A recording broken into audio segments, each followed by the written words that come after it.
રામ મંદિર પ્રાણ પ્રતિષ્ઠા યોજાવા જઈ રહી છે અને બીજી બાજુ કોંગ્રેસ અને આ પાર્ટી ભાજપ પર એવો આક્ષેપ લગાવી રહી છે કે રામ મંદિરને રાજકીય મુદ્દો બનાવીને લોકસભાની ચૂંટણી જીતવા માટે હિન્દુત્વનું કાર્ડ ખેલી રહી છે।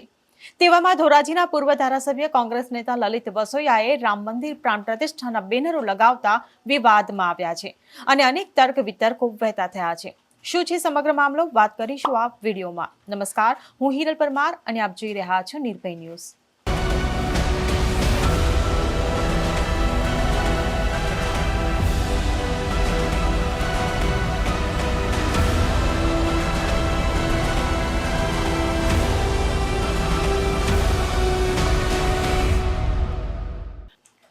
રામ મંદિર પ્રતિષ્ઠા મહોત્સવ અંતર્ગત ધોરાજીમાં લલિત વસોયાના સમર્થન કરતા બેનર લગાવવામાં આવ્યા છે, જેને લઈને રાજકારણ ગરમાયું છે।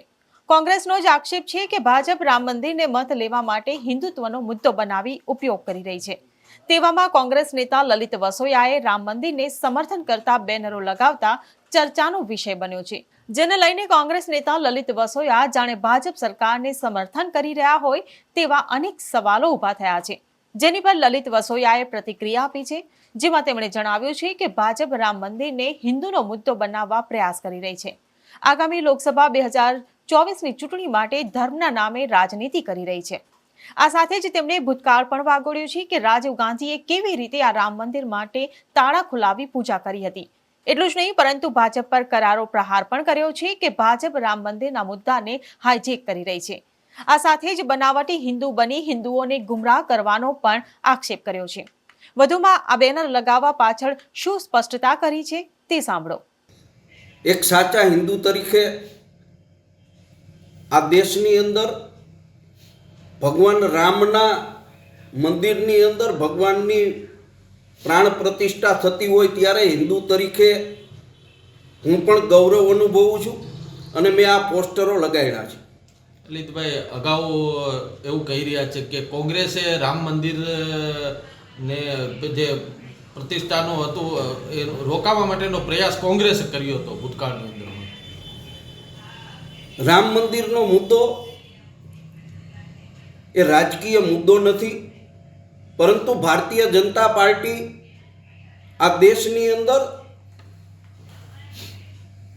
કોમ વચ્ચે વૈમનસ્ય ફેલાવી અને 2024માં લોકસભાની ચૂંટણી જીતવા માટે આ મુદ્દો ઉછાળી રહી છે। આ વિવાદિત જમીન ઉપર ભગવાન રામનું મંદિર બનાવવા માટે યુપીની ભારતીય જનતા પાર્ટીની સરકાર કે કેન્દ્રની ભારતીય જનતા પાર્ટીની સરકારે કાંઈ કર્યું નથી। આ દેશના ન્યાયતંત્ર સુપ્રીમ કોર્ટના હુકમના આધાર ઉપર રામ જન્મભૂમિ શિલાન્યાસ સમિતિ દ્વારા આ મંદિરનું નિર્માણ થઈ રહ્યું છે। ભારતીય જનતા પાર્ટીએ તો આ મુદ્દાને હાઈજેક કર્યો છે। કોંગ્રેસ પાર્ટી ક્યારેય ધર્મના નામે રાજનીતિ કરવામાં માનતી નથી।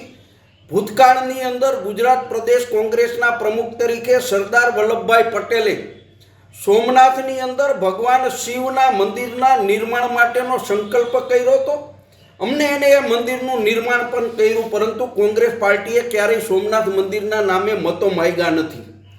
રામ જન્મભૂમિ ઉપર ભગવાન રામલાલાના મંદિરને જ્યારે તાળા હતા ત્યારે આ દેશના વડાપ્રધાન રાજીવ ગાંધીજીએ ત્યાં ભગવાન રામની પૂજા કરી અને મંદિરને ખુલ્લું મૂક્યું હતું। ભારતીય જનતા પાર્ટી આ મુદ્દાને હાઈજેક કરી રહી છે।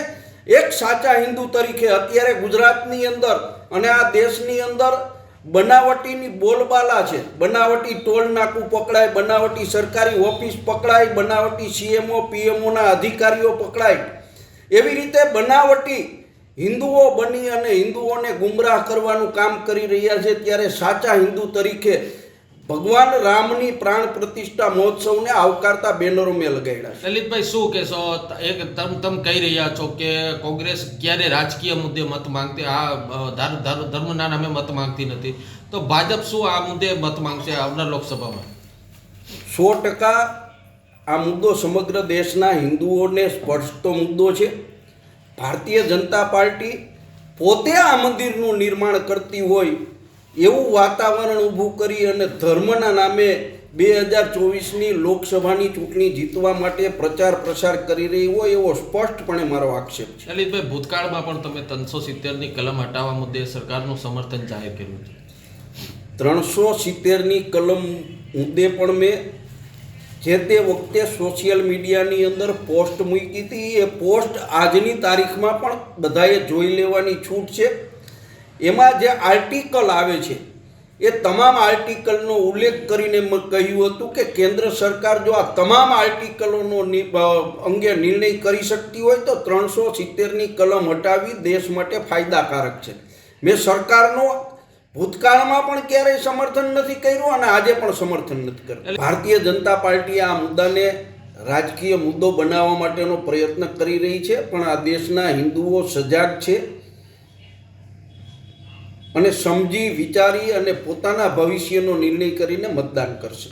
લલિતભાઈ, તમે જે પોસ્ટર લગાવ્યા છે તે સરકારનું સમર્થન છે કે રામ મંદિરનું? એ સરકારનું સમર્થન નથી. એક હિન્દુ તરીકે મેં મારી ભાવના વ્યક્ત કરી છે અને સ્પષ્ટતા કરું કે કોંગ્રેસ પાર્ટી ભૂતકાળમાં પણ ક્યારેય રામ મંદિરના નિર્માણના વિરોધમાં નહોતી અને આજે પણ નથી. કોંગ્રેસ પાર્ટીના વડાઓ આ કાર્ય રામ જન્મભૂમિ ઉપર જે પ્રાણ પ્રતિષ્ઠા મહોત્સવ છે કાર્યક્રમની અંદર કોંગ્રેસના દિગ્ગજ નેતાઓ જેમને આમંત્રણ મળ્યા છે એ પણ હાજરી આપવાના છે. લલિતભાઈ, આજે જે તમે વાત કરો ચૂંટણી આવે છે ને આ મુદ્દો ચકાવવા તો આ રાજકારણમાં તમે પણ આ બેથી ગંગામાં હાથ જોતા એવું નથી લાગતું તમને?